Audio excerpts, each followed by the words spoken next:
Was my coochie not looking like a frog? Okay, I don't do the water only thing because you sweat. Hey Slayers, I hope you guys are fabulous. My name is Tumi and this is Young, Broke and Fabulous. If it's your first time here, you are not a Slayer. To become a Slayer, all you need to do is click subscribe, hit the notification bell and the all option so you don't miss a notification every time I post a new video. And if you're a returning Slayer, welcome back, babe. I appreciate you. So, my bag. Ooh, guys.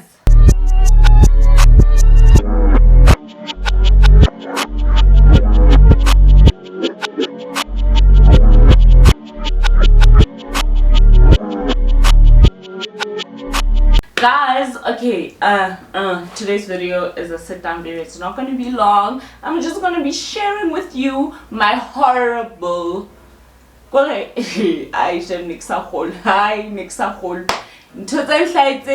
sure, okay, cool. So here's what happened. I waxed for the first time in June. So for the first time in my life I was like, I'm gonna wax. There were so many benefits to waxing and everything like that, and you saw in my previous vlog I was even saying, oh my god, it's so amazing, I don't know why I haven't been doing this all my life. Hey, I was so excited about the whole waxing thing, and they said waxing like reduces razor bumps, which is something I didn't have a problem with, and it will be part of my my grooming tips, because you know what, if it's not broken, don't fix it type of vibe. So I'm gonna tell you first about my horrible experience and then get into like my original grooming technique, which is very simple. So I went to wax. The pain was not as excruciating as you saw from my previous vlog. I said I didn't even tear up. Granted, I did say that my pain tolerance is a bit high, so for some people it might be excruciating. And you even heard that woman say don't drop your phone, because I was recording, and she knows that first time waxers, it's always painful. So the reason why I decided to go waxing is because they've always said like the benefits are so amazing, and if you work consistently it takes longer for your hair to grow back. That was my biggest thing, that my pubic hair grew so fast. I wish my hair on my head could keep the same energy, but yeah, it's whatever, man. So that was my biggest reason for it, and I just like it's gonna be part of my self-care routine, something that I just do for myself, that, you know, and it's the benefits. Body name, like in grown hairs, I wouldn't get so many grown hairs, but once in a while I would get like 2 bumps or 1 bump with ingrown hair. So I went, I waxed, I was excited. First day, smooth as a baby. Like I was 12 again. I was what, 10 again, basically. Like everything was smooth, everything was looking pretty, everything was just. Then the days go by. I think by the 4th day it started itching like crazy, right? Because you're not supposed to itch. I didn't use a razor, and I was told that this the waxing is so amazing, you don't get razor bumps, you don't get itch. So I'm like, I'm itching like crazy. My hand was always down there, guys. It was that situation vibe, and I was just like, this is incredibly embarrassing for me, because it's not even something I'm used to, because my normal routine, I've never ever had itching down there on the surface, because it worked for me. I never had razor bumps and anything. Then came the bumps.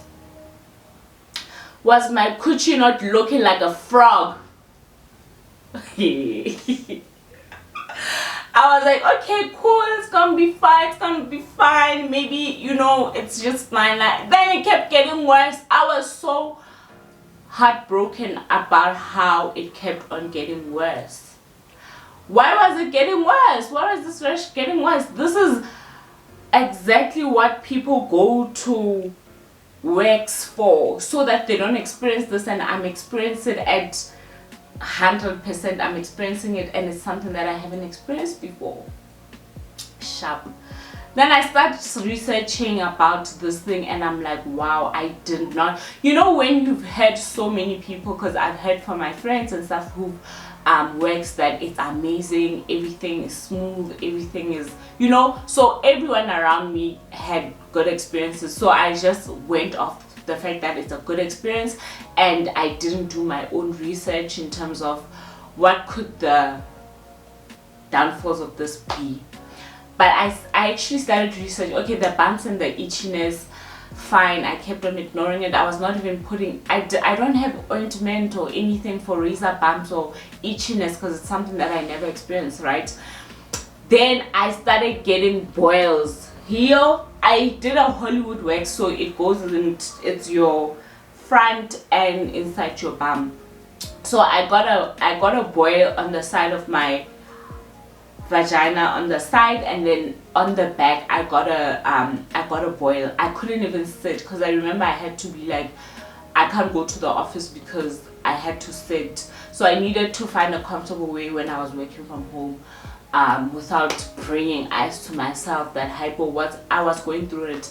The boil on my bum was so big and painful, and then the one on my coochie was also painful, and I was getting like a lot of thick bumps, which means now I was getting a lot of ingrown hair that I've never experienced before. And then I went to buy this razor, what was it? How do I call this thing? It was a boil cream.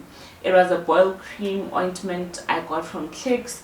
It's yellowish at the top. I don't know where I put it, but that really helped me. Luckily the boils didn't get to the stage where they were past. It just made them go, which was nice.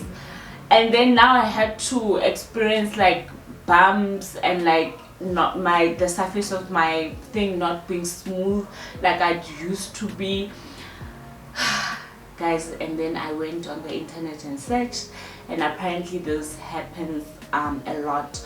I think the biggest thing I read about is like the aftercare instructions. Like, you're not supposed to put tight things after waxing, because when you wax, obviously there's some areas that open up because of the friction and the moving. So I guess I wore tight pants immediately after. I wore tight panties, like not tight, but it was not loose. I wore tight clothes, which might have irritated the area while it was still in the process of healing, so it further like contributed to the irritation. So if you're gonna wax, if you're gonna go ahead and wax, and you make sure that you do aftercare instructions.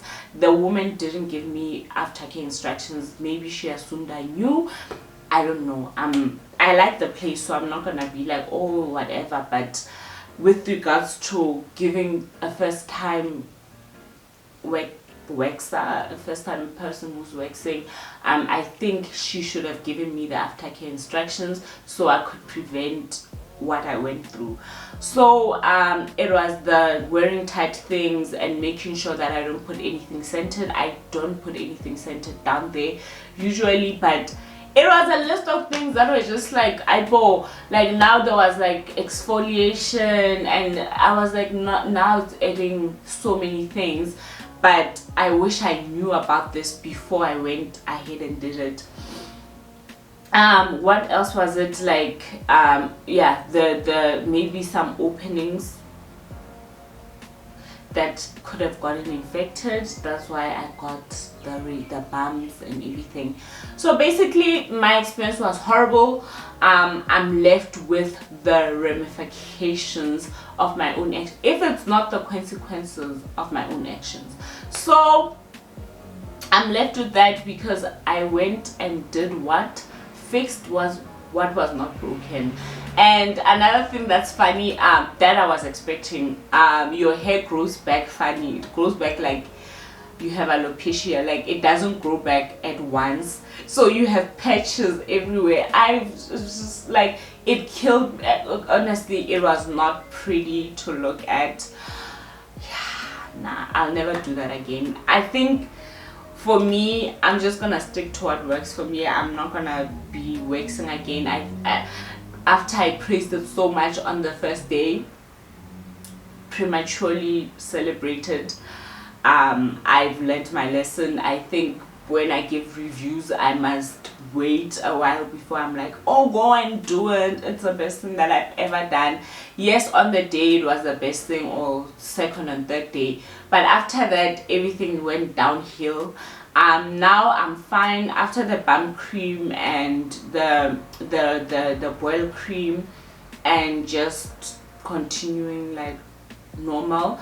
The itching has stopped, the ingrown hairs have stopped, and I'm not experiencing so much discomfort. Yeah, I'm left with, it doesn't look the same anymore, but I think as I continue with my normal routine, everything will go back to normal.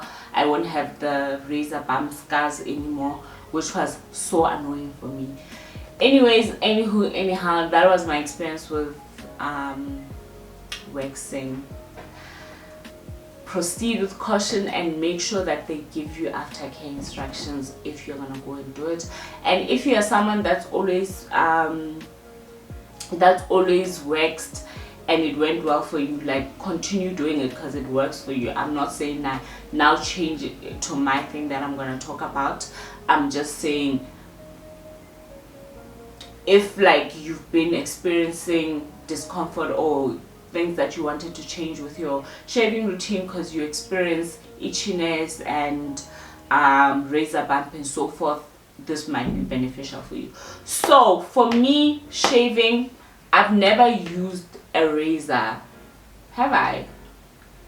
I think I've used a razor under my armpits, and one time I had a horrible reaction, something like what happened to me after waxing down there. I got like like severe razor bumps that were very itchy, similar to what I experienced here, and it was black and horrible, and I was just like, okay, this was the worst mistake I've ever made. So first I used to shave using bono hair and stuff, but chemical burn, and I just didn't like the process, and I felt like, I think, was it expensive? I don't know, I don't remember, but I changed to using my mom said I should use a clipper. The reason why I was hesitant on the clipper is the vibration just makes me scared. And then I wanted to be like, no, I want to do something else instead of using a hair clipper. But that has been the best thing for me, and I've been using a hair clipper for years. So I just clean up it's just a normal hair clipper. I know there are ones that are made specifically for under there, but a normal hair clipper works for me. Like a hair clipper like this, like a normal one. You can get it, take a lot anywhere actually. Just search hair clipper or go to anywhere, even Checkers, I'm sure you can get a hair clipper. I know that it has a razor in between the teeth, but it has been so good for me. I've never had razor bumps. It's very quick. It doesn't even take 5 minutes to shave everything, my armpits and my bottom, and then I just use unscented soap when I back down there. So I've recently started using shower gel for my body because I want like the scent and everything. But before, the first thing I do when I shower, I start with my intimate area, and I use plain baby soap, white soap, and it's a Sunlight baby soap that's unscented. I use it down there. Once I'm done, then I go into my full body with the scrub that's scented, and my also heavenly berry something for my whole body. But down there, that area, always, I don't make a mistake, I use unscented plain white soap. Then for what I put the magnolia oil, tissue oil from Pep, and I put it all over my body.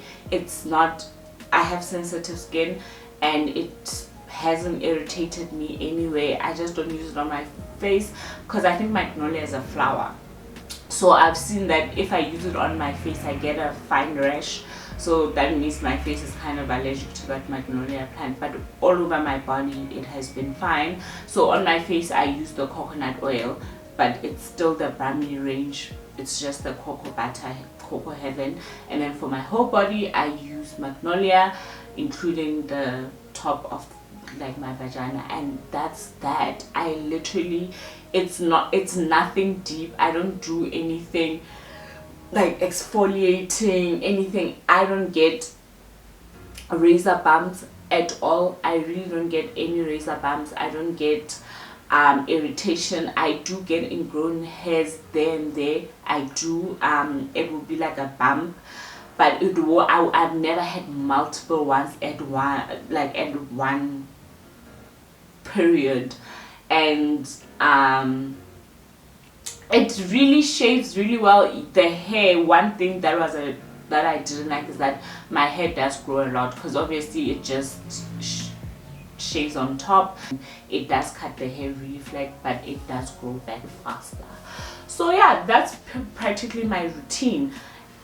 Me plain soap down there. I don't do the water only thing because you sweat.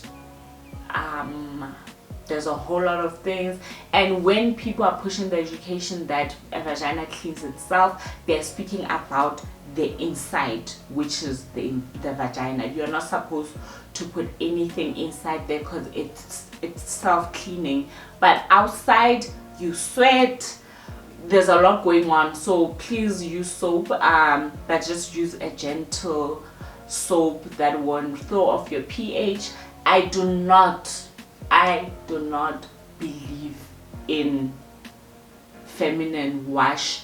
That's one thing that used to give me thrush. I haven't had thrush since I was in high school, I promise you, because I saw like everybody was onto like, oh, let's use feminine hygiene, the feminine, what do you call those things, the intimate washes. Those things will throw off your pH, they're scented. It's just, it will make it just made everything complicated for me. So I do prefer just using plain white baby soap, so that like I don't have smells that are unnecessary because I'm just using water to wipe. I just want to remove any bacteria that's associated with sweating, because that's what causes odor, and that's that. It's not going to make your vagina smell like roses. It's going to make your vagina smell like a normal, healthy vagina.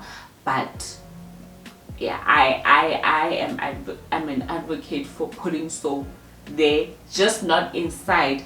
Guys, I feel like people need to know about the labia area, the outside. There's the outside and there's the inside. So the outside sweats and everything, and it's not self-cleaning. So yeah, that's what I do.